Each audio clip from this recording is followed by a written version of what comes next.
마태복음 5장 27절에서 32절까지의 말씀입니다.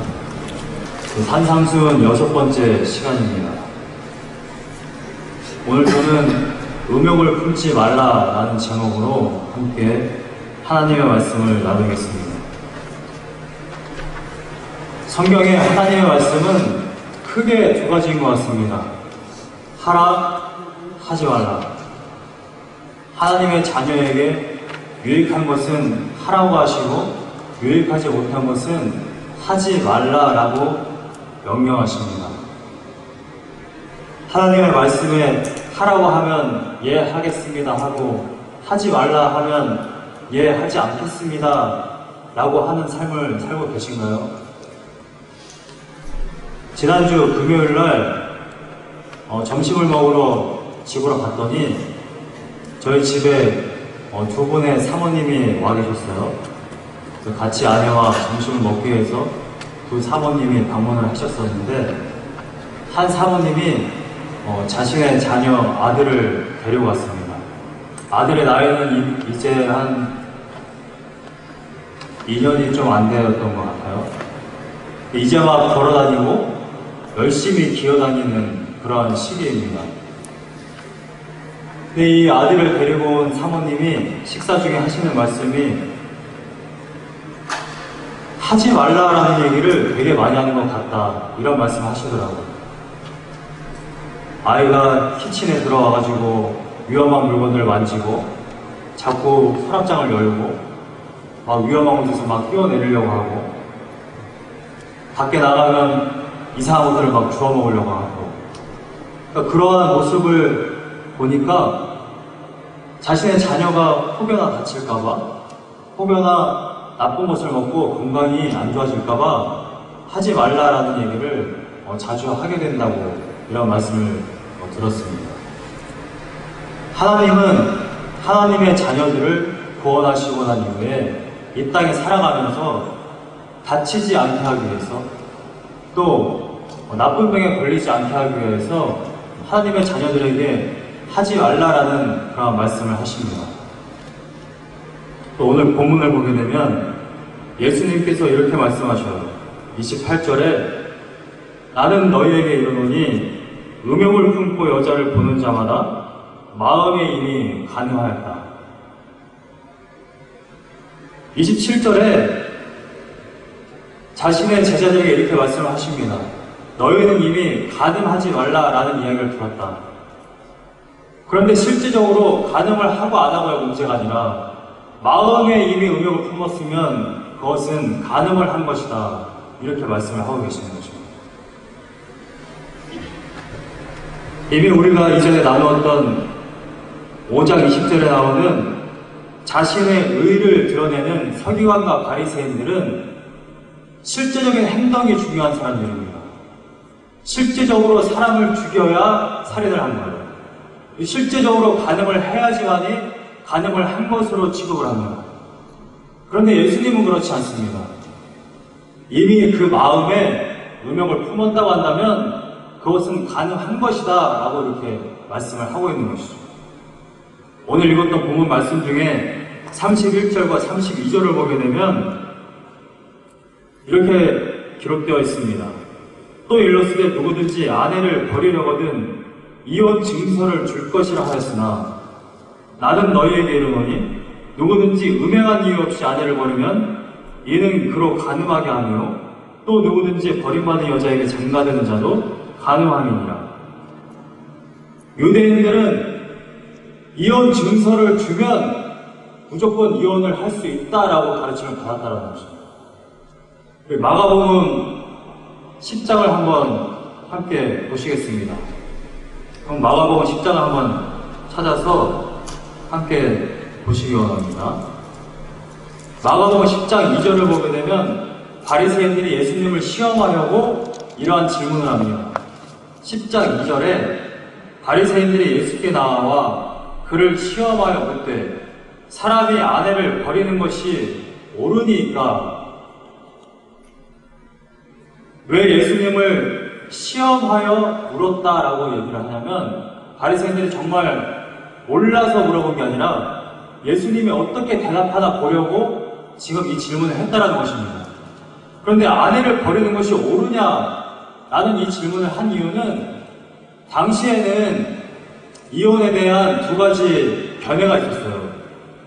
한 견해는 성적으로 부도덕하거나 뭐 예를 들어서 아내가 야한 옷을 입고 누군가를 유혹을 했거나 그러면 이혼을 할 수 있다라고 말하는 그런 학파가 있었고, 또 한 학파는 그냥 무조건 살다 보니까 아내가 마음에 안 들어. 요리도 맛이 없고 맨날 싸우네. 마음에 안 들어. 이혼서 딱 써가지고 주면은 아내를 버릴 수 있다 라고 말하는 학파가 있었어요. 그래서 어떠한 이유가 됐든 남편의 마음에 안 들면 버릴 수 있다라고 말하는 파가 힐렐 학파라고 해가지고 진보적인 그런 생각을 가진 학파입니다. 그냥 꼭 성적인 그런 부도덕함이 보였을 때 이혼 증서를 써서 버릴 수 있다라고 말하는 학파는 보수적인 학파, 샴바이 학파라고 하는데, 이러한 학파, 그러니까 두 학파가 있었다는 것이죠. 그래서 예수님이 어떻게 말하나 한번 보려고 지금 예수님을 떠보고 있는 것입니다. 그런데 예수님은 단순히 누구를 유혹했어, 머리를 풀어 헤치고 다녔어, 그렇다고 해서 아내를 버릴 수 있느냐? 그럴 수 없다라고 말하고 계십니다. 마가복음 10장 계속해서 이어서 보시면 3절에 이렇게 되어 있습니다. 대답하여 이르시되, 예수님이 대답하여 이르시되, 모세가 어떻게 너희에게 명하였느냐? 그러니까 바리새인들이 이렇게 대답합니다. 모세는 이혼 증서를 써주어 버리기를 허락하였다. 지금 바리새인들이 이렇게 대답하고 있는 거죠. 이혼 증서 주면 버릴 수 있다고 말했다, 모세가. 그런데 예수님은 이렇게 말씀하십니다. 5절에 예수께서 그들에게 이르시되, 너희 마음이 완악함으로 말미암아 이 명령을 기록하였거니와.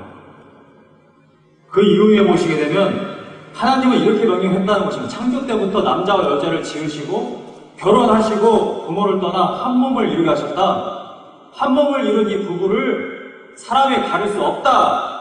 이것이 하나님의 명령이다. 이렇게 예수님이 말씀하고 계십니다. 보수적인 학파도 성적인 부도덕함이나 다른 남자를 유혹했거나 음탕한 짓을 했거나 하면은 버릴 수 있다고 말했어요. 그런데 예수님은 그럴 수 없다라고 말하고 있는 것입니다. 실제로 10장 4절에 모세는 이혼 증서를 써주어 버리기를 허락하였다.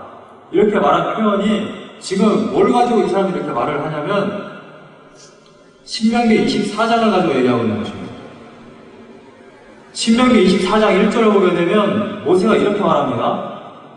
사람이 아내를 맞이하여 데려온 후에 그에게 수치되는 일이 있음을 발견하고 그를 기뻐하지 아니하면 이혼 증서를 써서 그의 손에 쥐어주고 그를 자기 집에서 내보낼 것이요. 지금 모세가 한 이 말을 인용해서 이 바리새인들은 자신들의 정당함을 지금 얘기하고 있는 것입니다.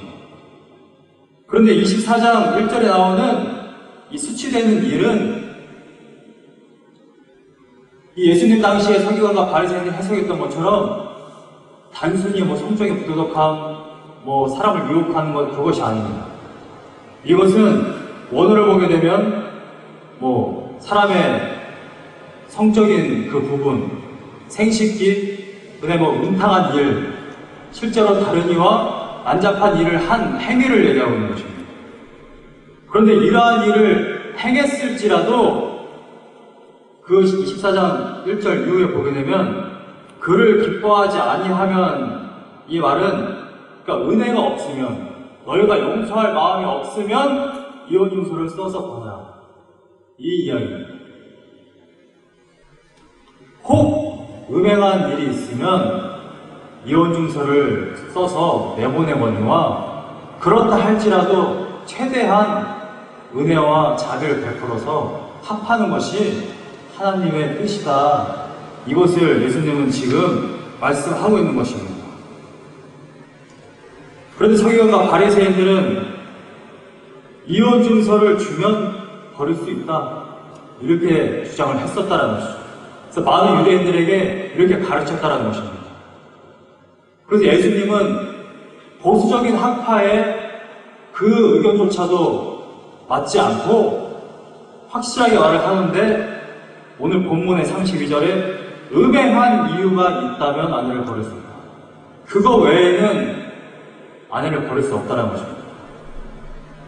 그런데 최대한 이것조차도 용서하고 관용해야 된다는 것이죠. 그런데 서기관과 바리새인들, 이때 당시 유대인들은 왜 이러한 생각을 가지고 있었을까요? 이혼 용서를 주면 무조건 아내를 버릴 수 있다. 그 이유가 바로 오늘 본문에 나오는 28절에 예수님께서 말씀하신 것 같은 것입니다. 아내가 있지만 다른 여자를 또 가지고 싶은 그런 마음이 있었다라는 것이죠. 그래서 이혼 용서를 주고 아내를 버리고 새로 장가들기를 원하는 것이 이때 당시에 많은 유대인들의 그러한 마음인 것을 예수님이 대변하고 있습니다. 근데 문제는 이런 겁니다. 이때 당시에 여자분들은 결혼을 해서 먹고 사는 것 외에는 살 수 있는 방법이 없었어요. 요즘에는 현대 여성들은 많이 회사도 다니시고 일자리도 있고 또 일도 잘하면 커리어 우먼이다라는 소리도 듣지만 당시의 여성분들은 이혼을 당했다. 그러면 어디 가서 일을 할 수가 없습니다. 그러면 뭘로 해서 먹고 사느냐? 당시의 문헌들을 보게 되면 매춘을 해서 먹고 사는 경우가 허다했다라고 말합니다. 음행한 이유도 없이 아내를 버려요. 그러면 어떠한 죄를 처음으로 짓게 되느냐? 이 아내는 하나님 앞에 죄를 짓는 삶을 살게 된다는 것입니다. 매춘을 하고 살아야 돼요. 또 다른 남자에게 장가드는 것조차도 가늠을 하게 된 것이죠. 원래 하나님께서 허락하신 그 남편 외에 다른 남자와 살게 된 것이니까. 그리고 아내를 버리고 난 이후에 이 남자는 다른 여자와 살게 되니까 하나님의 그 명령을 버리고 가늠하게 되는 것입니다. 또 이 남자와 함께 그 가늠을 하게 된 그 여자 또한 하나님 앞에 죄를 짓게 되는 것이죠. 한 사람의 음욕을 품음으로 인해서 이 한 사람 때문에 지금 세 사람이 하나님 앞에 죄를 짓게 된다는 것입니다. 죄의 삭은 무엇입니까? 지옥. 이것 외에는 없습니다. 이제 우리나라는 간통죄가 폐지되었다라고 말하지만 우리는 단순히 간음죄가 형사소송법에 있으니까 현대의 국내법에 있으니까 죄야. 이것이 아니죠. 죄에 대한 기준은 하나님의 말씀입니다. 믿으십니까? 네. 살인하지 말라. 왜 그것이 죄입니까? 그것이 하나님의 명령이기 때문입니다. 우리가 단순히 상식적으로 사람을 죽였어.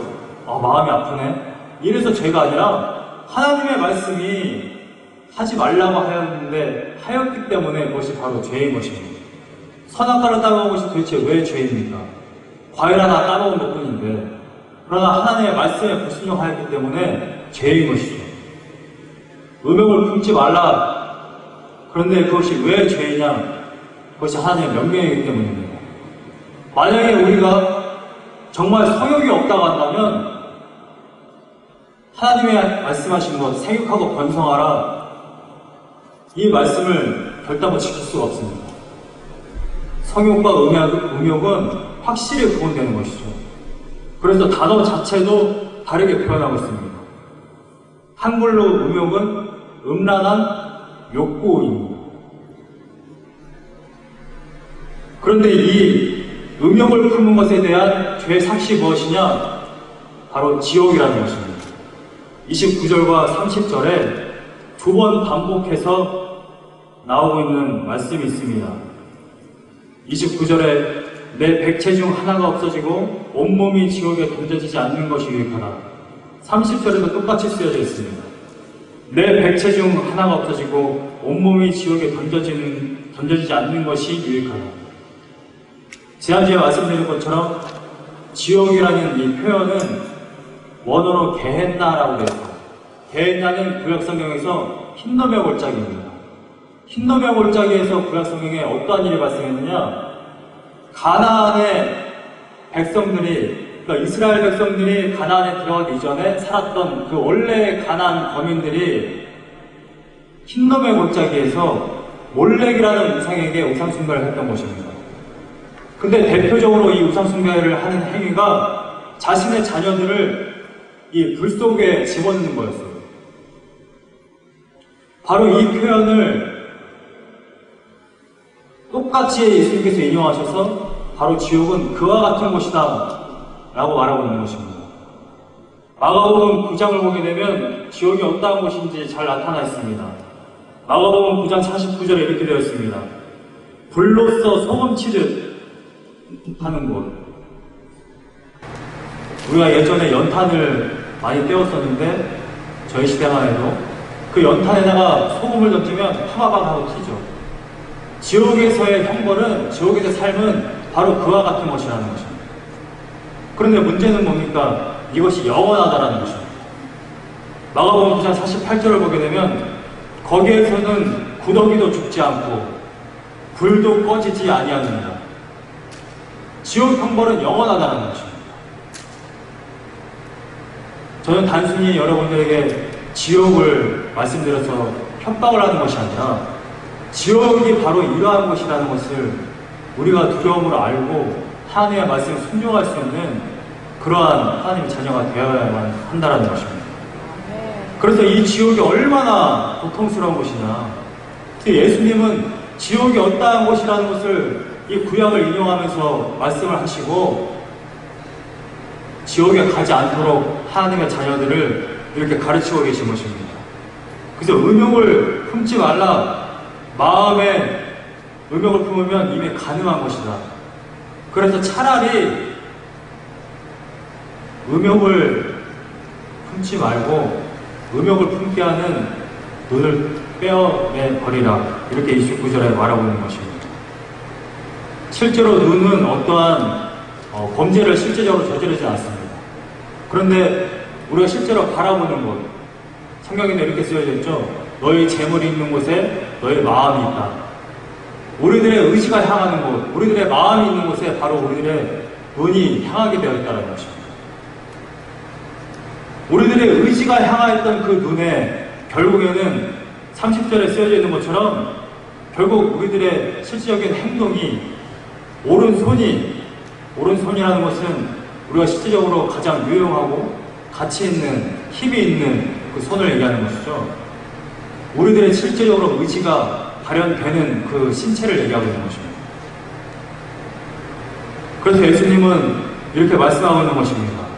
물론 가정법이지만 너희가 음욕을 품고 죄를 짓느니 차라리 오른눈을 빼버리라. 차라리 오른손을 찍어내버리라.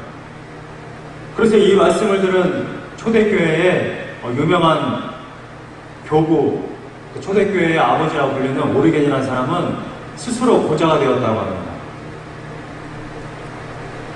그런데 우리가 정말 눈을 빼버린다고 해서, 손을 찍어버린다고 해서 과연 우리가 우리들의 마음까지도 컨트롤할 수 있느냐, 우리들의 마음까지도 정결하게 할 수 있느냐? 문제는 그럴 수가 없다는 것입니다. 로마서 8장을 우리가 한번 찾아서 함께 나누겠습니다. 로마서 8장 7절을 보게 되면 이러한 말씀이 있어요. 육신의 생각은 하나님과 원수가 되나니 이는 하나님의 법에 굴복하지 아니할 뿐 아니라 할 수도 없습니다. 우리들의 능력으로는 우리들의 마음을 컨트롤할 수 없습니다. 우리들의 죄를, 이 죄악된 본성을 우리가 어떻게 컨트롤할 수가 없어요. 그런데 로마서 8장 3절에 이러한 말씀이 있습니다. 율법이 육신으로 말미암아 연약하여 할 수 없는 그것을 하나님은 하시나니, 우리는 할 수 없지만 하나님은 하신다라고 기록되어 있습니다. 그래서 8장 4절에 육신을 따르지 않고 그 영을 따라 행하는 우리에게 율법의 요구가 이루어지게 하려 하심이니라. 우리에게 성령을 왜 부어주셨습니까? 왜 예수님이 우리 안에 거하십니까? 하나님의 말씀을 이루기 위한 것입니다. 여러분 안에 정말 하나님이 계시다는 것을 믿으십니까? 그래서 8장 15절에 이렇게 되어 있습니다. 너희는 다시 무서워하는 종의 영을 받지 아니하고, 이 종의 영이라는 것은 죄를 얘기하는 것입니다. 죄악된 본성을 말하는 것입니다. 죄의 영을 받지 아니하고 양자의 영을 받았으므로 우리가 아빠 아버지라고 부르짖느니라. 이제 하나님의 자녀가 된 우리들은 하나님을 아빠 아버지라고 부를 수 있습니다. 우리들의 죄악된 본성, 우리들의 마음 어떻게 컨트롤하느냐, 어떻게 이 죄를 원리할 수 있느냐, 하나님 앞에 부르짖음으로 말미암아 가능할 수 있다는 것입니다. 음욕은 음란한 욕구입니다. 음욕과 성욕은 뭐가 다르냐면, 성욕은 하나님께서 주신 선물입니다. 믿으십니까? 성욕이 없다면 보호생활을 할 수가 없습니다. 이 땅에 자녀들을 번성할 수 없어요. 그럼 성욕과 음욕은 도대체 무엇이 다르냐? 음욕은 애정이 없는 욕구를 말합니다. 정말 사랑을 해서 내 아내와 혼인을 하고 하나님께서 주신 내 짝으로 받아들이고 평생 동안 사랑하며 살아가는 그러한 것이 아니라 단순히 나의 쾌락, 나의 한순간의 욕정, 나의 한순간의 쾌락을 위해서 행하는 것을 바로 음욕이라고 합니다. 그런데 사실상 많은 사람들이 음욕뿐만이 아니라 나의 쾌락을 위해서, 나의 욕구를 위해서 하나님께서 주신 선물을 왜곡하고 남용하고 있다는 것입니다. 마약, 술, 담배, 이러한 모든 중독들, 어떻게 보면 요즘 시대에 유용하게 쓰는 스마트폰, 인터넷,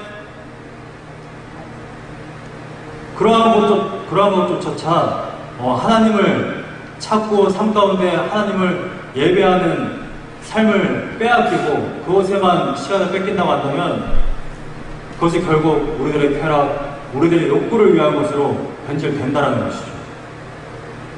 혹시 여러분들 가운데, 여러분들의 삶 가운데 내가 하나님의 영광을 위하여서 살고 내가 하나님과 동행하기 위하여서 사는 것이 아니라 혹시 나의 영광을 위하여서 하는 행위, 나의 쾌락을 위하여서 하는 행위가 있다고 한다면 오늘 하나님 앞에 그 모든 것을 내려놓고 나의 마음을 다시 한번 정결하게 하셔서 주님께 다가가는 시간이 되게 해달라고 간구하는 시간이 되기를 원합니다. 아멘. 우리가 뭐 교회의 일, 가정의 일, 회사의 일, 어떠한 일이 되었든지 간에 그것이 나의 영광이라고 한다면, 나의 쾌락을 위한 것이라고 한다면 하나님과 전혀 상관이 없는 것입니다. 그것은 하나님 자녀에 대한 삶이 아니고 하나님의 영광을 위한 삶이 아니고 오로지 나를 위한 삶이기 때문에 실질적으로 간음을 한 것과 똑같은 행위인 것이죠. 그런데 우리가 기도함이 없이 하나님께 구함이 없이는 이러한 마음, 우리의 삶을 바꿀 수가 없습니다. 실제적으로 한 예를 들자면 제가 몇 번 간증을 드렸습니다만 저도 어려서부터 담배를 오래 폈어요. 담배를 오래 피다 보니까 제가 예수님을 만나고 나서도 이게 습관에 젖어서 담배를 끊을 생각도 없었고 끊을 수 있는 힘도 없었습니다. 이건 실제적인 사례입니다. 제가 2006년도에 예수님을 만났는데 2006년부터 단기 선교를 다녔습니다.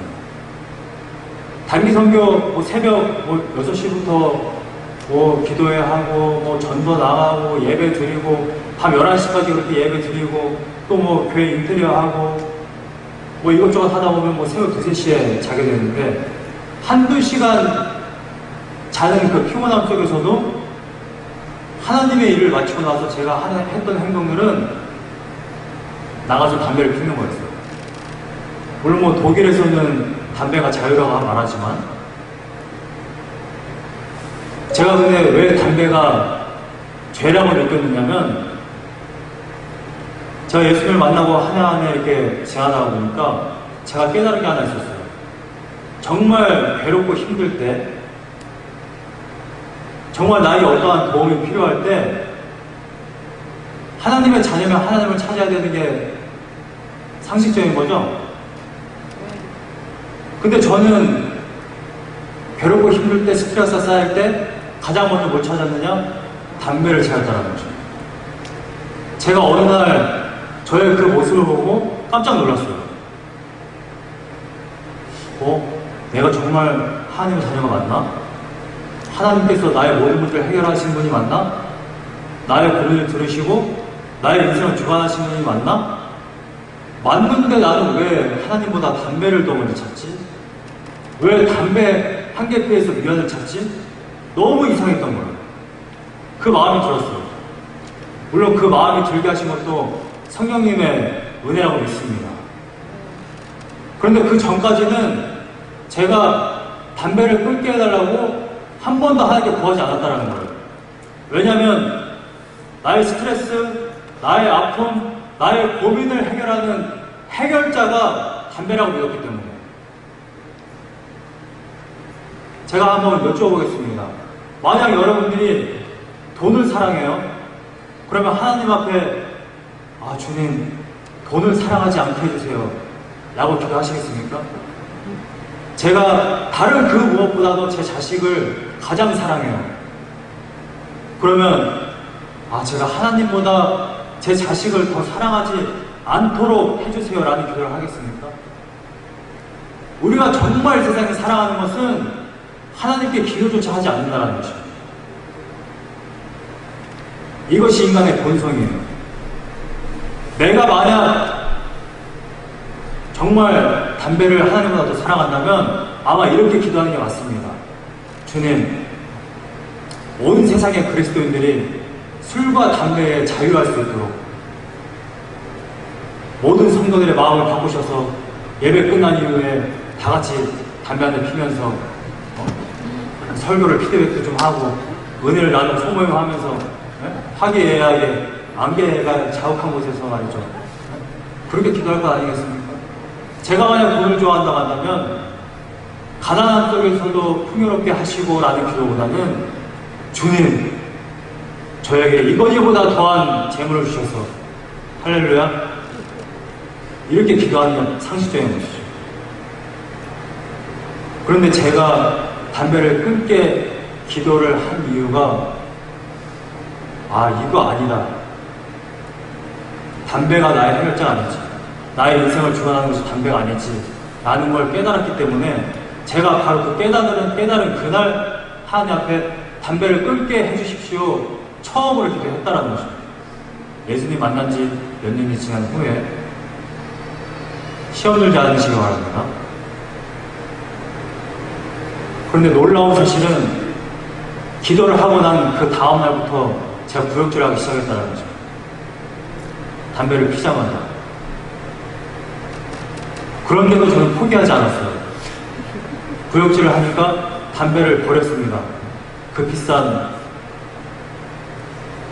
그러고서 그 다음날 다시 사요. 그런데 또 폈는데 또 구역질을 하는 겁니다. 거의 두세 번 반복되다 보니까 더 이상 필 수가 없는 거예요. 우리들의 힘으로 우리들의 욕구를 누를 수가 없어요. 우리들의 중독을 바꿀 수가 없습니다. 제랄드 메이라는 정신의학자는 모든 사람들이 중독에 되어있다. 크거나 작거나의 문제지 모든 사람들은 중독에 시달려 있다라고 말합니다. 그런데 우리가 이것을 해결할 수 있는 방법은 하나님께 구하는 방법밖에 없습니다.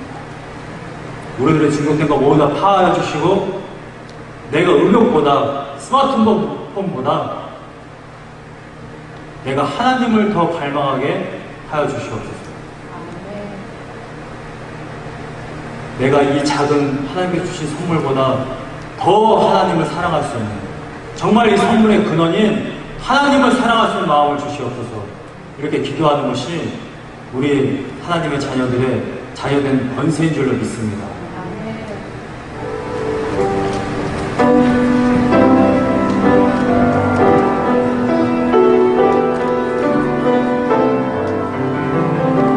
내 구주 예수를 더욱 사랑하며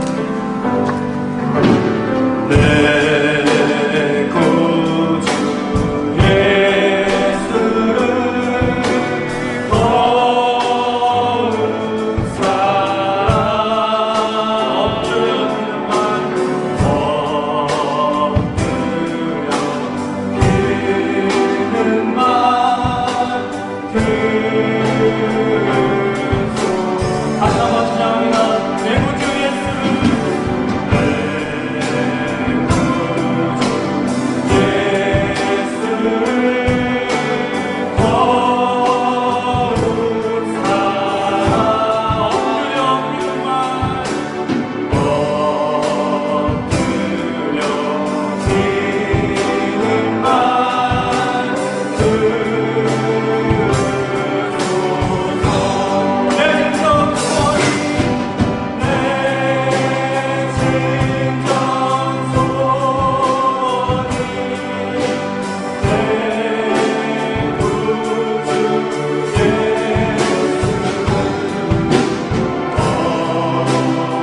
사랑하는 것이 있는 것이 바로 죄입니다.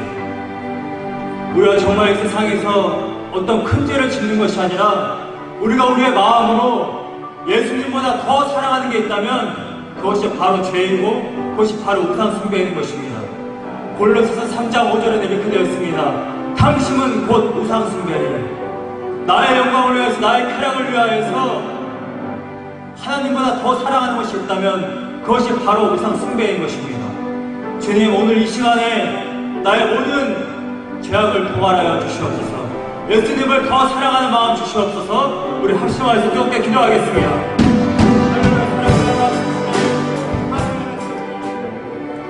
사랑과 영하신 주님, 감사합니다. 우리가 하나님의 자녀로 거듭났지만 이 땅에 살아가는 동안 아직도 죄의 옷을 입고 있어 죄의 유혹에 빠질 때가 너무나도 많습니다. 아버지께서 우리의 연약함과 부족함을 아십니다. 그리하여 주님 앞에 오늘 고백합니다. 내 안에 있는 하나님보다 더 사랑하는 것들, 중독되어 있는 것들, 주님 아버지 그 모든 것들 도말하여 주시고 파하여 주셔서 이후로는 더욱더 하나님을 사랑하고 더욱더 하나님만 갈망하는 하나님의 귀한 자녀들 되게 하여 주시옵소서. 주님, 우리의 힘으로 나의 마음을 제어할 수 없습니다. 주님, 우리의 힘으로 이 죄를 짓지 않을 수가 없습니다.